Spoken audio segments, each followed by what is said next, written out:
on to Canada. Dick, why don't you give us your thoughts on that? Sure. So obviously Montreal is probably the most European city here in North America. It's obviously, on an island, basically. And again, this is one of those tracks where they spend a lot of time at full throttle. It's got some pretty long straightaways. It certainly has the Wall of Champions, where you've got to make a good run on the very last corner to get out onto the main straightaway, and that wall has caught a lot of people and ruined a perfectly good lap time.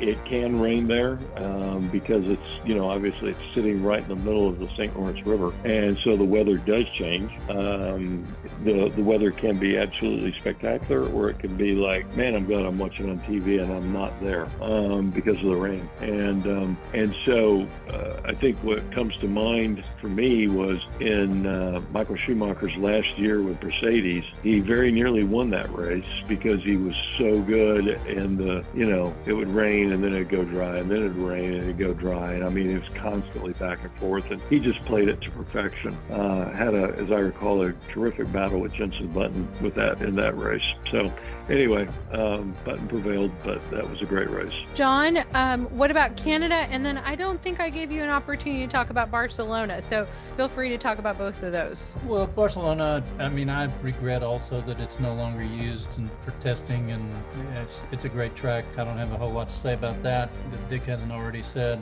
Canada is a great environment for a race. It's really good for fans. It's very accessible for those of us in North America to go there. It is a great city, Montreal, and it can be a very interesting race, especially as they go down and do the 290 degree 180 long onto the back straight. So it's an interesting track, interesting races, and like Dick says, the weather can really be interesting there. And I feel like, John, you mentioned in the past that this race in Canada was not historically held at this track. There was a different one. Is that correct? Yeah, it was previously at Moscourt, which is a more interesting track, harder to get to in between Toronto and Montreal, but is a fantastic track with huge elevation changes, blind turns going over the hill and down, huge compression. I can't imagine. It's too challenging a track, I think, for modern Formula One cars, because I think the drivers will just have their backs crushed as they go through the compression there. It's just it is a spectacular track, though.